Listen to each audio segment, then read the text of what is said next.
ushakutana na clip au unaweza kukutana na full interview ya dada huyu alipokuwa akiomba msaada kwa ajili ya kuipambania afya yake. Hebu tupitishe kwenye hadithi moja ambayo ushakutana nayo kati ya vipindi ambavyo amefanya huyu dada akiomba msaada kwenye mitandao.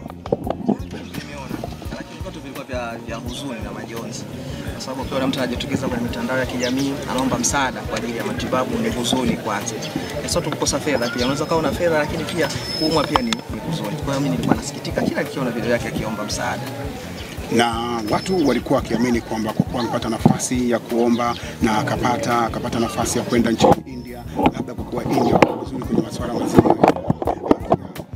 ya madaktari wazuri na hospitali kubwa nzuri, atarudi akiwa imara. Wewe hisia zako zilikuwa? Hata mimi nilifurahi sana, ningependa kuona imara, lakini sasa unajua kifo Mwenyezi Mungu amepanga.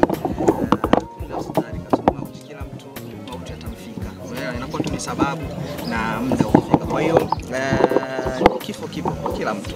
Kinachobakia ni sisi kumwombea tu dua, Mwenyezi Mungu ampokee, amsamehe yale ambayo aliyofanya kwa kujua na kutokujua, na alijalie kaburi lake katika viwanja vya peponi. Watu wengi waliamini kwamba Issa Tambuu kama umeingia sasa hivi hapa lazima pembeni atakuwa Doto Magari. Unamwacha wapi? Na kwa nini hajafika? Anakuja sasa hivi, unamwona gari yake lina punch. Unajua ana hela yule. Kwa gari lake limeshika punch, ana hata hela kusiba punch yake anakuta. Na kwa nini kuingia kwa zipi afu muweze kuingia kwa mdomo sana? Unamwacha. Unajua mtu ana mdomo na mwingine unamwacha. Na wewe una bato kubwa sana. Kwa nini unakuwa na bato sana? Hapa kijana wangu anakuja kuchelewa tu, unaona nimetangulia. Nashangaa shuka pita njia gani. Lakini sasa hivi unamuona hapa anafika. Sasa hivi anafika.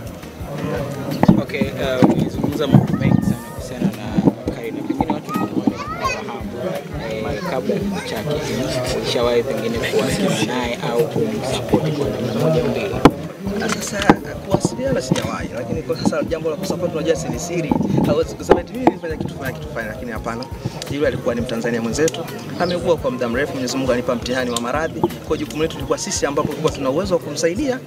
Nimemuondoa Karina. Kwa wewe una maoni gani au unawaambia nini watu ambao wanaimaliza hili? Naamini nini? Mimi sio muumini wa hiyo. Mimi naamini kila jambo lina sababu. Yaani sisi kuna Uislamu tunaambiwa au mfiki msiba mtu bila idhini ya Allah. Kwa kitu chochote kikufika wewe Mwenyezi Mungu ndo alipanga, alikadiria. Kwa hiyo mimi nafikiri kila kinachokufika ndio useme alhamdulillah, lakini kama ni msiba tuseme inna lillahi wa inna ilaihi rajiun. Nadhani imekaa sawa.